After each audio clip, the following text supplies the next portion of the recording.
Hi hello ಎಲ್ರಿಗೂ ನಮಸ್ಕಾರ. ಈ ವಿಡಿಯೋದಲ್ಲಿ ಔಷಧಿ ಹೊಡೆಯೋ ಪಂಪು ಮೋಟ್ರು ಯಾವ ರೀತಿ ಟ್ರಬಲ್ ಇರುತ್ತೆ ಅಂದ್ಬಿಟ್ಟು ನೋಡೋಣ ಬನ್ನಿ. ನಾವು ಬೇರೆ ವಿಡಿಯೋ ಥರ ನಾವೇನು ಗೊತ್ತಾ, ಇರೋ ಟ್ರಬಲ್ನ ತೋರಿಸ್ಬಿಡ್ತೀವಿ. ಅದೇ ನಾವು ಮಾಡ್ತಾ ಇರೋ ಮಿಸ್ಟೇಕು. ಅದಕ್ಕೆ ನಮ್ಮ ವ್ಯೂಸ್ಗಳು ಹೋಗ್ತಾಯಿಲ್ಲ, ಕಮ್ಮಿ ರೀಚ್ ಆಗ್ತಾಯಿದೆ. ನಾವು ಅಂದ್ಕೊಳ್ಳೋ ಅಷ್ಟು ವ್ಯೂಸ್ ಹೋಗ್ತಾಯಿಲ್ಲ. ಅದೇ ಬೇರೆ ವೀಡಿಯೋಗಳಲ್ಲಿ ಏನೂ ಇಲ್ಲ ಸರ್, ನಾನು ನೋಡಿದ್ದೀನಿ, ತುಂಬ ವೀಡಿಯೋ ನೋಡಿದ್ದೀನಿ ಯೂಟ್ಯೂಬಲ್ಲಿ. ಏನು ಮಾಡ್ತಾರೆ ಅಂದರೆ, ಈ ತೋರಿಸೋದೇ ಒಂದು ಮೋಟ್ರು, ಇಲ್ಲಿ ರನ್ ಮಾಡೋದು ತೋರಿಸೋದೇ ಒಂದು ಮೋಟ್ರು. ಆ ರೀತಿ ಆದಾಗ ಏನಾಗುತ್ತೆ ಹೇಳಿ, ಇದು ಸಖತ್ತಾಗಿದೆ ಅಂತ ಅನ್ಕೋತೀರಿ. ಆದರೆ ಅದಲ್ಲ ಸರ್, ರಿಯಾಲಿಟಿಗೆ ಬನ್ನಿ. ರಿಯಾಲಿಟಿಗೆ ಬಂದ್ಬಿಟ್ಟು ನೋಡಿ ವೀಡಿಯೋಗಳು. ಯಾರು ಟೆಕ್ನಿಕಲ್ ವೀಡಿಯೋಗಳು ಏನು ಗೊತ್ತಾ, ನಾವು ಓಪನ್ ಮಾಡಿ ಅದನ್ನು ತೋರಿಸಿ ಕ್ಲಿಯಾರಿಟಿಗೆ ಬರ್ತೀವಿ.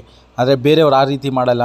ಯಾವುದೋ ವೀಡಿಯೋನ ಯಾವುದೋ ಸೇರಿಸಿ ನಿಮ್ಗೆ ತೋರಿಸಿರ್ತಾರೆ, ಇದೇ ಸಖತ್ತಾಗಿದೆ ಅಂದ್ಬಿಟ್ಟು ನೋಡ್ತೀರಿ. ಅದಲ್ಲ ಸರ್, ಸ್ವಲ್ಪ ತಾಳ್ಮೆಯಿಂದ ನೋಡಬೇಕು. ಒರ್ಜಿನಾಲಿಟಿ ವೀಡಿಯೋಗಳನ್ನ ನೀವು ಸ್ವಲ್ಪ ತಾಳ್ಮೆಯಿಂದ ನೋಡಿ.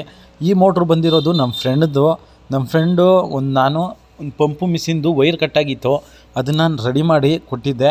ಆದರೆ ಅವನೇನು ಮಾಡ್ದ ಅಂದರೆ, ನಮ್ಮ ಫ್ರೆಂಡು ನೋಡ್ಬಿಟ್ಟು, ಗುರು ನಂದು ಮೋಟ್ರು ರನ್ ಆಗ್ತಾಯಿಲ್ಲ, ಔಷಧಿ ಹೊಡೆಯುವಾಗ ನಿಂತೋಯ್ತು, ಪ್ರೆಷರ್ ಕಮ್ಮಿ ಬರ್ತಾಯಿದೆ, ಒಂದು ಸತಿ ನೋಡು ಗುರು, ಬೇರೆಯವ್ರ ಹತ್ರ ಹೋದರೆ ತುಂಬ ರೇಟ್ ತಗೋತಾರೆ, ನೀನೇ ಒಂದು ಸತಿ ಚೆಕ್ ಮಾಡು, ಏನು ಟ್ರಬಲ್ ಆಗಿದೆ ಅಂತ ನಿಂಗೆ ಗೊತ್ತಿರುತ್ತೆ, ಮಾಡು ಗುರು ಅಂತ ತಂದುಕೊಟ್ಟಿದ್ದಾನೆ. ನಾನು ಬಿಚ್ಚಿ ನೋಡಿದೆ. ನನ್ನ ಹತ್ರ ಹಳೆ ಮೋಟ್ರು ಒಂದಿತ್ತು, ಈಸ್ಕೊಂಡೆ. ಹಳೆ ಮೋಟ್ರ್ ಆಯ್ತಲ್ಲ, ಏನಾರು ಐಟಮ್ ಹೋಗಿದ್ರೆ ಅದ್ರ ಬಿಚ್ಚಿ ಇದಕ್ಕೆ ಹಾಕ್ಕೊಂಡು ಮೋಟ್ರ್ ರನ್ ಆಗುತ್ತೆ ಇದೆ, ಮತ್ತು ಇನ್ನೇನು ಟ್ರಬಲ್ ಇಲ್ವಲ್ಲ, ಹಂಗಂದಮೇಲೆ ಇದನ್ನು ರೆಡಿ ಮಾಡೋಣ ಅಂದ್ಬಿಟ್ಟು ಹಳೆ ಮೋಟ್ರು ಒಂದಿತ್ತು, ಅದರಲ್ಲಿ ಏನಾರು ಐಟಮ್ ಹೋಗಿದ್ರೆ ಅದನ್ನು ಬಿಚ್ಚಿ ಇದಕ್ಕೆ ಹಾಕೊಳ್ಳೋಣ ಅಂದ್ಕೊಂಡು ಓಪನ್ ಮಾಡ್ತಾಯಿದ್ದೀನಿ. ಬನ್ನಿ ಏನು ಟ್ರಬಲ್ ಆಗಿದೆ ಅಂದ್ಬಿಟ್ಟು ನೋಡೋಣ. ವೀಡಿಯೋನ ಕೊನೆ ತನಕ ನೋಡಿ, ಲೈಕ್ ಮಾಡಿ, ಸಬ್ಸ್ಕ್ರೈಬ್ ಮಾಡ್ಕೊಳ್ಳಿ, ಮತ್ತು ಸಪೋರ್ಟ್ ಮಾಡಿ ಫ್ರೆಂಡ್ಸ್. ನಾವು ಕನ್ನಡ ಯೂಟ್ಯೂಬ್ ಚಾನಲ್ ಅವರು ಏನಂದರೆ, ನಾವು ರಿಸ್ಕಲ್ಲೇ ವೀಡಿಯೋಗಳು ಮಾಡ್ತಾ ಇರೋದು. ನಾನು ಆಲ್ರೆಡಿ ಅಂದ್ಕೊಂಡಿದ್ದೀನಿ, ಆಲ್ಮೋಸ್ಟ್ ನಾನು 600 ವೀಡಿಯೋಗಳು ಹಾಕಿದ್ದೀನಿ. ಆದರೆ ಯಾವುದು ನಾನು ಅಂದ್ಕೊಳ್ಳೋ ಅಷ್ಟು ವ್ಯೂಸ್ ಹೋಗ್ತಾಯಿಲ್ಲ.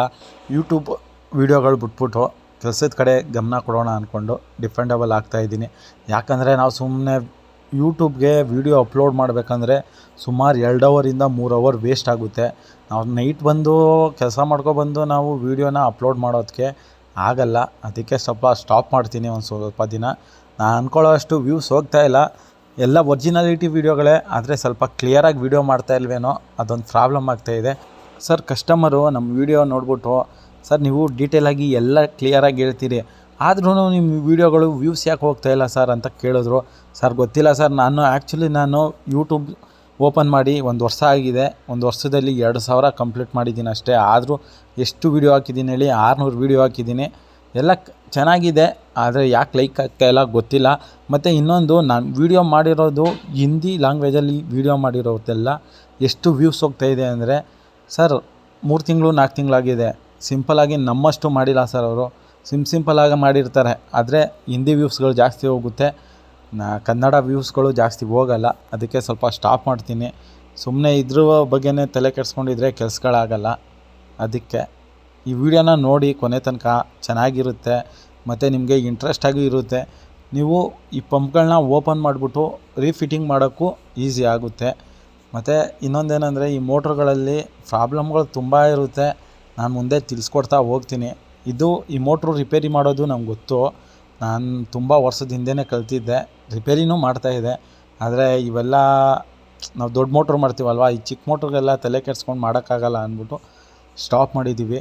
ಇಲ್ಲ, ಈ ಮೋಟ್ರುಗಳು ವೈಂಡಿಂಗು ಮಾಡ್ತೀವಿ, ಮತ್ತು ಆ ಕ್ಲಿಪ್ಗಳಿವೆ ನೋಡಿ, ಅವೆಲ್ಲ ಸಿಕ್ಕುತ್ತೆ.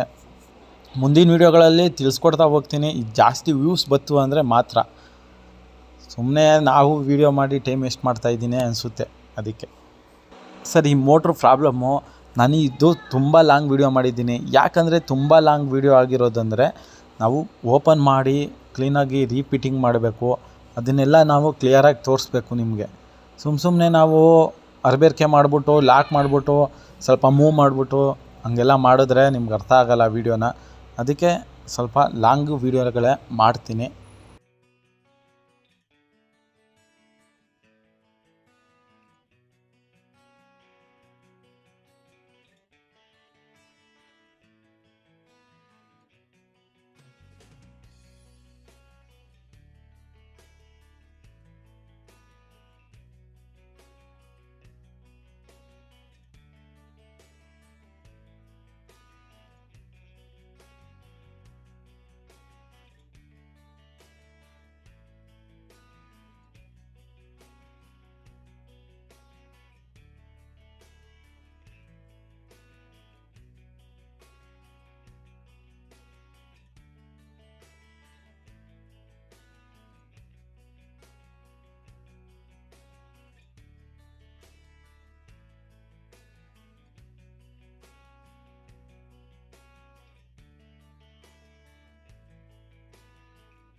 ಎಲ್ಲ ಓಪನ್ ಮಾಡಾಯಿತು. ಈ ರಬ್ಬರ್ಗಳಲ್ಲಿ ಎಲ್ಲರ ಒಂಚೂರು ಕಟ್ಟಾಗಿ ಏರ್ ಔಟ್ ಆಯಿತು ಅಂದ್ರೂ ನೀರು ಫ್ರೆಝರಾಗಿ ಸ್ಪ್ರೇ ಮಾಡಲ್ಲ ಪಂಪು.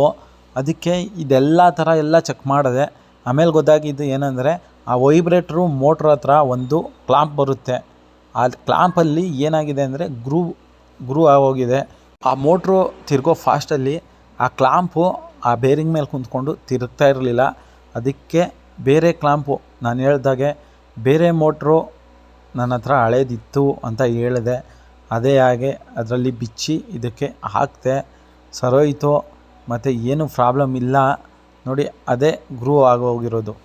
ಅಲ್ಲಿ ಬೇರಿಂಗ್ ಕುಂತ್ಕೊಳ್ಳುತ್ತೆ. ಆ ಗ್ರೂವಿಂದನೇ ವಾಟರ್ ಸ್ಪ್ರೇ ಫ್ರೆಝರಾಗಿ ಬರ್ತಾಯಿಲ್ಲ.